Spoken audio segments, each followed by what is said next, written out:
And a very good evening to you, Emmanuel Kutosi. Of course, I wouldn't call it a good evening because the country is in mourning following the news about the demise of former Education Cabinet Secretary, that is Professor George Magoha, whose body is currently being preserved at the Lee Funeral Home, which is adjacent to the Nairobi hospital where the news of his death was actually announced. Remember that Magoha served in the education docket after he was appointed by President Uhuru Kenyans in the education docket. The Magoha led a lot and a raft of changes that were witnessed in that particular docket, especially when there were cases of exam cheating, and that is what many Kenyans are definitely remembering the late professor for. The late professor leaves behind a widow and a son, and also news that we are gathering is that he was supposed to be burying his brother on Saturday, who had passed on in the United States of America, and he was to be buried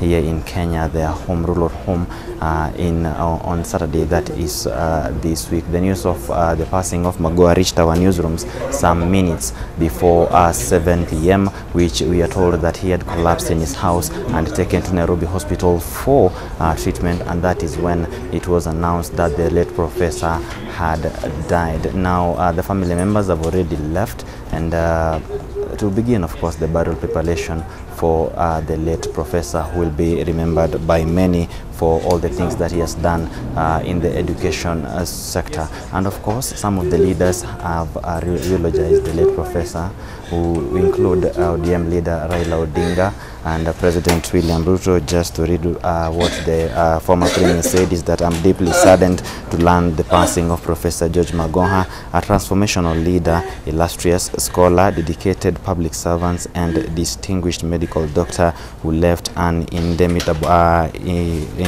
mark on our country's education system." President William Ruto, on his part, also said that, "I have learned with great sorrow about the passing of Professor George Magoha." And also we do know that since he left the executive, the good professor was about to take up a job at Maseno University. He was going to be a lecturer for matters surgery in the medicine wing of that particular institution. And of course, we'll be here to ensure that you are up to speed in everything that is happening. Of course, as we have told you that the burial or funeral preparations have already begun, and like the family, the whole country is also in a somber mood because of the news of the passing of Professor George Magoha, who dies at the age of 71. Back to you in studio.